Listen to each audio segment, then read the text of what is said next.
మనకి ప్రెగ్నెన్సీ అనేది గర్భసంచిలో కనపడలేకపోతే మీ doctor blood test చేస్తారు. ఆ బీటా హెచ్సిజీ బ్లడ్ టెస్ట్ 3000 పైన ఉంటే డెఫినెట్ గా ప్రెగ్నెన్సీ గర్భసంచిలో కనపడాలి. మనకి గర్భసంచిలో లేదు అంటే అది గర్భసంచి బయట ఎక్కడైనా ఉన్నట్టే. 99.99% అది ట్యూబ్ లో ఉంటుంది. అప్పుడప్పుడు లివర్ మీద, ఓవరీ మీద ఉండే ఛాన్సెస్ కూడా ఉన్నాయి. కానీ 99.9% ఎక్టోపిక్ ప్రెగ్నెన్సీస్ ట్యూబ్ లోనే వస్తాయి. సో కన్ఫర్మేటరీ అల్ట్రాసౌండ్ అనేది మస్ట్.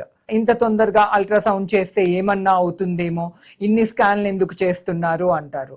అందుకే మన దేశంలో ఎక్కువ we miss ectopic pregnancies because 2 నెలలు అయిన తర్వాత డాక్టర్ దగ్గరికి వెళ్దాంలే, ఇంత అర్లీగా వెళ్ళొద్దు అనే థాట్ ప్రాసెస్ ఉంటుంది మనకి. So there is no way to find out about the ectopic pregnancy other than ultrasound.